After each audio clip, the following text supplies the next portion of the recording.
登録興奮する。はい、2階の26番。こちらも送りつけていただきます。ありがとうございます。안녕하세요 여러분, 스장입니다. 오랜만에 또 평일에 쉬는 날이라 앞에 행정 처리하러 막 돌아다니고 이제 집에 왔는데요. 좀 정리를 해보자면 오늘 영상의 주제는 워킹홀리데이 비자에서 취업 비자로 갱신을 하면 꼭 하셔야 되는 것 2가지에 대한 얘기를 해보려고 합니다. 이 2가지도 역시 갱신에 관련된 건데, 하나는 유초계좌, 2번째는 마이넘버 카드 갱신입니다. 일단 날짜 정리를 좀 해보자면, 제가 워킹홀리데이 비자로만 따졌을 때의 재료 자격은 인정되는 기간이 11월 30일까지가 끝이에요. 근데 제가 취업 비자를 9월에 갱신했기 때문에 9월부터는 취업 비자로서의 기간이 인정이 되고 있어요. 그래서 워킹홀리데이 비자가 끝나기까지에 대해서 9월부터 11월이니까 지금 2달간의 여유가 있었던 거죠. 그래서 갱신을 좀 여유롭게 할 수 있었던 건데, 첫 번째로 유초계좌를 갱신하는 거에 대해서 먼저 얘기를 해보자면, 유초계좌는 워홀로 오신 분들이 가장 손쉽게 가장 빠르게 만들 수 있는 형식의 계좌 통장이란 말이에요. 그러다 보니까 1년만 살다 가는 사람에 대한 계좌이기 때문에 제한이 걸려 있어요. 11월 30일까지 이 계좌를 사용할 수 있다 이고, 그 이후에 내가 바뀐 계좌에 대해서 갱신 신청을 안 하면 그 11월 30일 기준으로 그 계좌는 멈춰버립니다. 쓸 수 없게 되기 때문에 멈춰버리기 전에 바뀐 취업비자 기간으로 만료일을 늘려야 하는 갱신 신청을 하셔야 편하게 사용을 하실 수가 있습니다. 우리 은행 가서 출입금하면 영수증 나오잖아요. 다 보여드리면 안 되겠지. 불필요한 부분만 좀 접었는데요. 이런 식으로 재료 자격이 바뀌었으니 이걸 갱신해달라는 내용의 글이 같이 나옵니다. 그냥 그 창구에 가서 이런 게 나와서 내가 갱신을 좀 하고 싶은데 어떻게 하면 좋을까요? 했을 때 굳이 여기서 안 하셔도 되시고 집에서도 할 수 있다라고 안내서를 받았어요. 이렇게 이 QR코드를 이용해서 웹사이트에서 편하게 갱신을 할 수 있거든요. 유초계좌 같은 경우에는 집에서 편하게 갱신을 신청하실 수 있고요. 2번째는 마이넘버 카드인데, 이제 마이넘버라는 게 본인 고유 식별 번호라서 한국으로 따지면 그러니까 주민등록증 같은 거예요. 마이넘버 카드라는 게. 그래서 본인을 증명할 수 있는 그런 신분증 개념으로 쓰이는 건데, 마이넘버는 우편으로 먼저 당신의 마이넘버는 이거예요 라고 우편을 먼저 주시고, 그 다음에 어디 가서 이제 뭐 IC 칩을 이용한 뭐 본인 인증이라던가 그런 곳에 사용할 수 있게 실물 카드를 가지고 싶냐에 따라서 그걸 신청하면 오는 게 마이넘버 카드입니다. 그래서 워홀러 분들 중에서 나는 그냥 딱 1년만 살다 갈 거야 하시는 분들은 카드를 안 만드시는 분들도 있고, 저같이 일본에서 좀 더 길게 살고 싶으니까 마이넘버 카드가 있을 때에 조금 더 편리하게 행정 업무 할 수 있는 것들이 있거든요.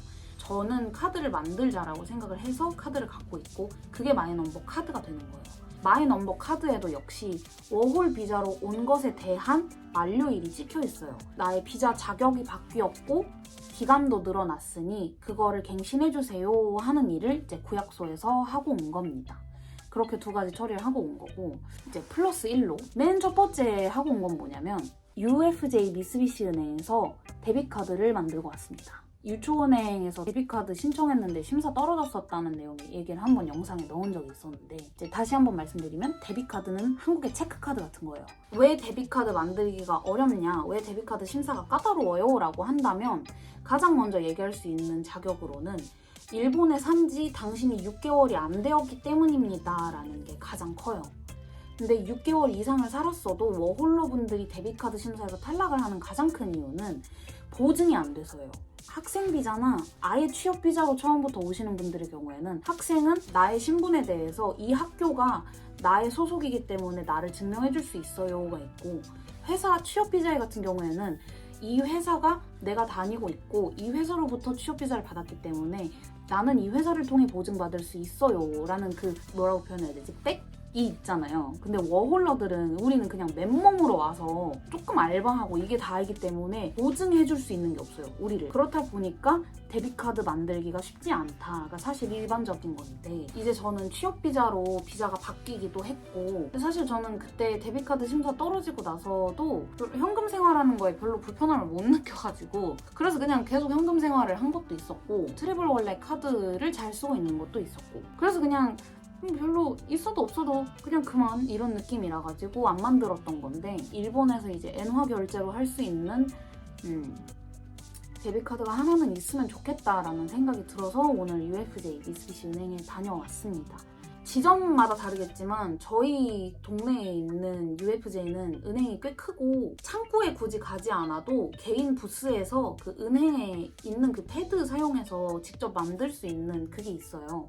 그걸 이용해서 편하게 빨리 만들고 온 겁니다. 그러니까 이제 저는 UFJ 미쓰비시 은행에 대한 계좌도 하나 오늘 새로 만든 거고, 그에 따른 데비카드는 이제 한 일주일 정도 후에 우편으로 날라오면 그때부터는 이제 일본 은행에서 나온 체크카드를 쓸 수 있게 되는 거겠죠. 그렇게 해서 오늘 이렇게 3가지 처리를 한 거고요. 그래서 제가 오늘 이 영상을 만들면 좋겠다라고 생각을 했던 거는 이제 제 주변 지금 일본에 같이 있는 사람들 중에서도 워홀 비자인 친구들이 있는데, 저 같은 경우는 11월 말일까지인 상태에서 9월에 갱신을 한 거기 때문에 2개월간의 텀이 있어서 갱신에 대한 여유가 있었잖아요. 다른 친구들 같은 경우에는 1개월, 그 1개월, 2개월도 너무 아까운 거지. 너무 이해하거든요, 그 마음. 그 1개월, 2개월도 어떻게든 늘려서 더 길게 살고 싶은 마음이 있어요. 그래서 그 워홀 비자가 끝나기 기리기리 할 때까지 있다가 이제 비자 갱신을 하게 되면은 유초 계좌나 마이넘버 카드 같은 경우에도 그래도 일주일 정도는 텀을 잡는 게 좋기 때문에, 근데 일을 하는 상황이 돼버리면 우리가 이 일주일이 언제 쉴 줄 알고 평일에 또 시간 내서 가야 하는 거잖아요. 이런 일들은 기간이 너무 기리기리해지면 까먹고 놓치기 쉬울 수 있기 때문에 저는 이렇게 한번 아예 비자를 갱신을 하실 거면 그때 다 같이 싹 갱신을 하셔라 라는 느낌의 정보 공유 느낌으로 한번 오늘의 영상 만들어 봤습니다. 자, 그래서 오늘 영상은 여기까지고요. 우리는 또 다음 영상에 만나요. 안녕.